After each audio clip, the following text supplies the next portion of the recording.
Hello everyone. Today I've got 3 more amazing horror novels for you to check out, and these are going to be ones you don't want to start reading late at night because otherwise you're not going to get any sleep. You're just not going to be able to put them down once you start. That was my experience anyway. So just a word of warning, start these ones during the day. Not only so that you can get some sleep, but that they don't give you too many nightmares. And before we get started, I want to remind you that I have horror books for sale. And if you want to read any of the books you see on your screen, there is a link in the description where you can go pick them up. And I'll also leave that link in the pinned comment as well.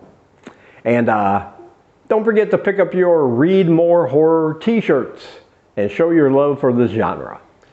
All right, let's get started. So the first book I want to talk about today is called The City by S.C. Mendez. This one is a noirish kind of detective novel mixed with some really disturbing and disgusting horror in there. And this author blends these two genres together to give us this amazingly frightening, disgusting horror story. And I'm glad to say this is the first in a series, and I will be more than happy to go back into this world again. I can't wait to see more.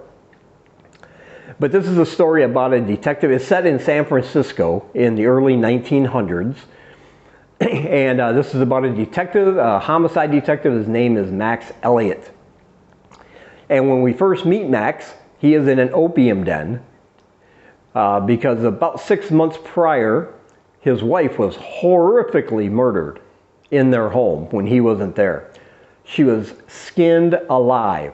Her flesh was torn from her body in one piece and just laid out on top of her husk for people to find.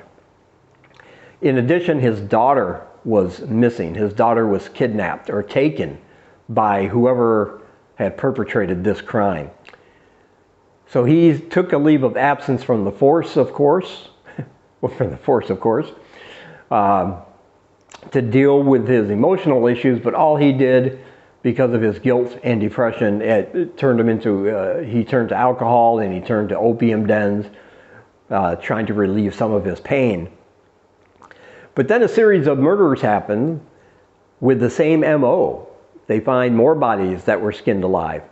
And he decides he's going to go back to work and take on this case, hoping that it will lead not only to solving what happened to his wife, but it might lead him to where his daughter is. He's not willing to accept that his daughter might never come back or that she's somehow dead. And that's his motivating factor, to find out what happened to his wife and try to get his daughter back. He has this kind of scummy informant he deals with a lot. His name is Charlie. And Charlie seems like he wants to help, and he tells Max something that is just incredible and almost impossible.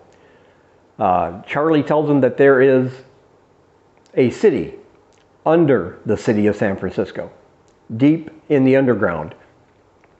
That the city is run by a group called the Mara, and the Mara are basically lizard people. And that because of the drug, there's a new drug in town, and because they find this drug at one of the scenes, Charlie, because he's mixed up in all the underground scummy things that informants are, you know, Charlie says he knows where these drugs are manufactured, and that's in this place called the City underneath excuse me, underneath San Francisco. Of course, at first Max is unbelieving, but he has nothing else to go on. There are no other clues. Any other information they have just goes nowhere, and nobody seems to be wanting to talk about it.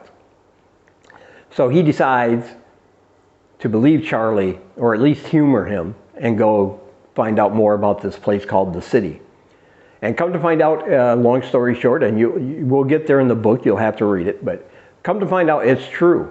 And once Max gets down there, he's going to find out that everything that Charlie said was absolutely true. This is a place of great perversion. Anything can be bought for a price, sometimes not just money. This is where people go when they want to fulfill their darkest, sickest, most perverse fantasies.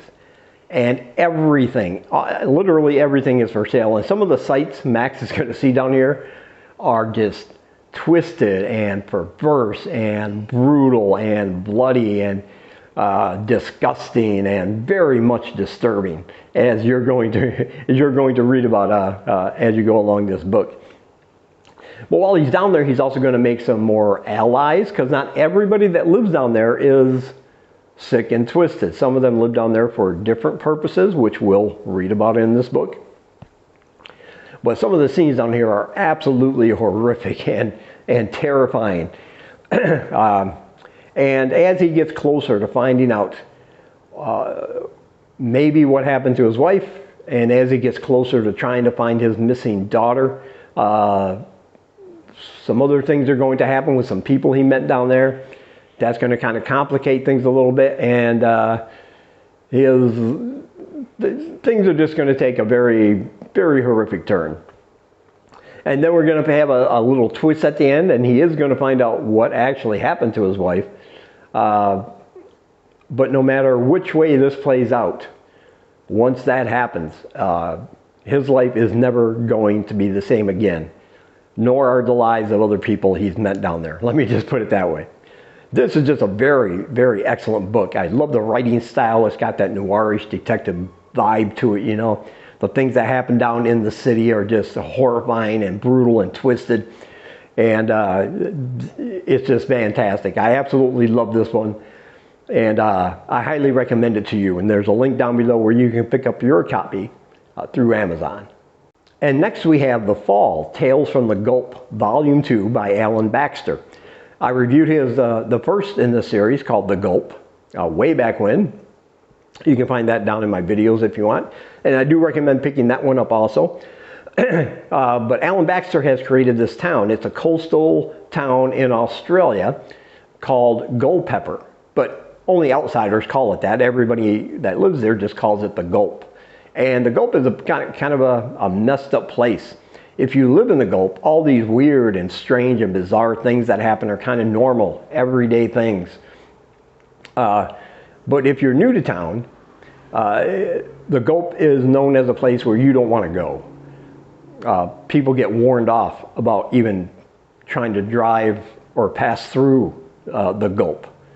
And this is a set of 5 novellas dealing with different people who are in the Gulp or pass through the Gulp and the things that happen to them. But the good thing about this, just like the first book, is that they're not only all set in this town, but there are interconnecting stories. We'll see characters pop up in different stories, the same characters, and we'll begin to see that they are all connected somehow. We have a man who's on a motorcycle trip. He's middle-aged, he's retired early, and he's going to ride his motorcycle, and he does not heed a warning to stay out of the Gulp. He thinks it'll be nice, it'll be something quirky, something he can have that experience. He's a little bit of a thrill seeker. But once he gets there, he might not be able to leave, and you're going to have to read about that.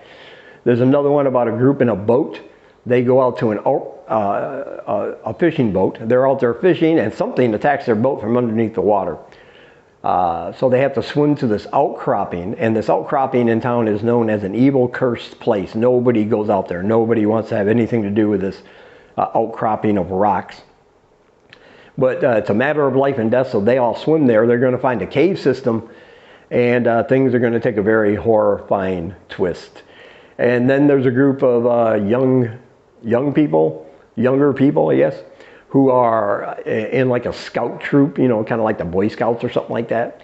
And they are doing a hike in the woods to, bond with each other, going on a little camping trip, trying to get those badges for their uniforms.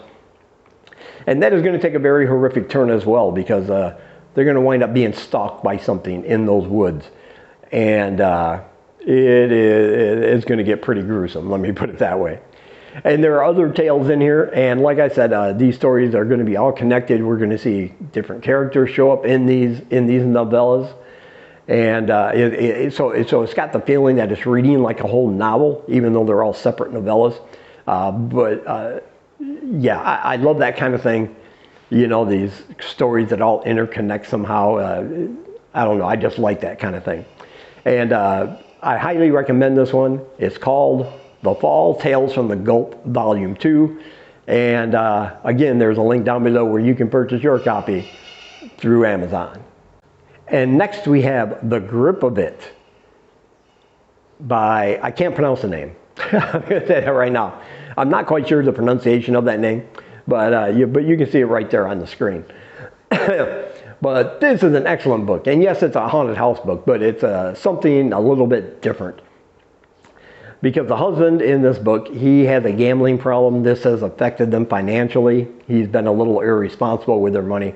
They decide to leave the city and move into this house in the country, a little bit out of the city, thinking that if they get rid of all the triggers and everything that brought him to his gambling addiction, that they'll make it work. So they take all the money they have left and buy this house. But almost right away, things take a weird turn. There's a humming, a throbbing, a noise that permeates the house all times of day or night, that the realtor just simply says, it's just the house settling, don't worry about it. But they hear it all the time. Strange children's drawings start appearing on the wall.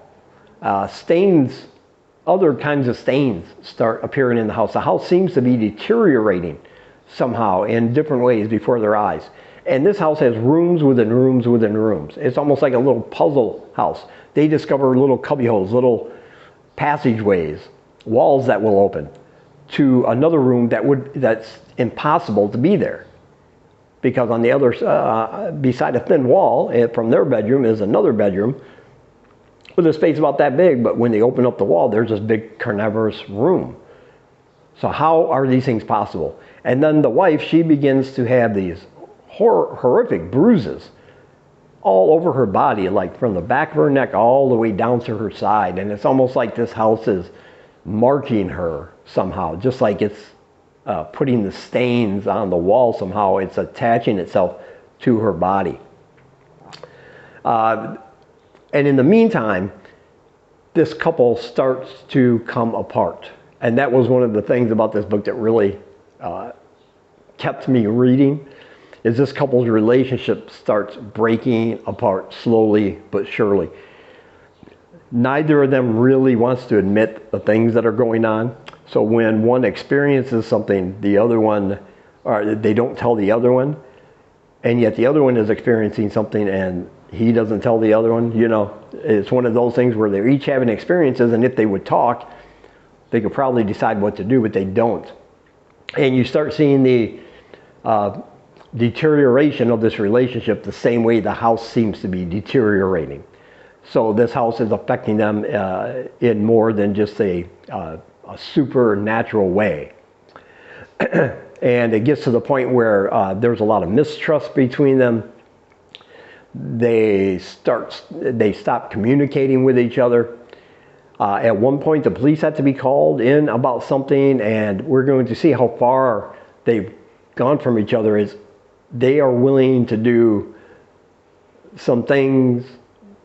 So if the police suspect something, they will do something to sabotage the other one so that they look innocent, even though they both know that it's the house that's doing it. But of course, nobody's going to believe that, if you know what I mean. It's you have to read about it to find out. But this is just a fantastic, very scary haunted house story with a lot of different elements to it. It's not your standard haunted house story.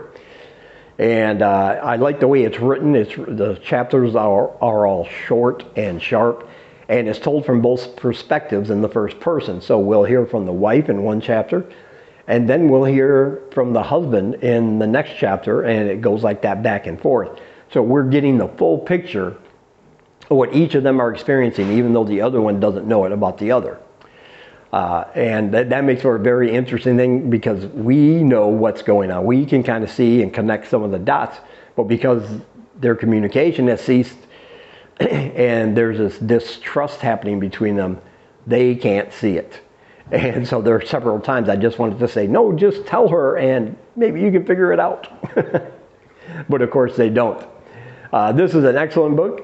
Of course, I highly recommend it. If you haven't read it yet, I believe it came out in, you know, I don't even know, but I want to say 2018?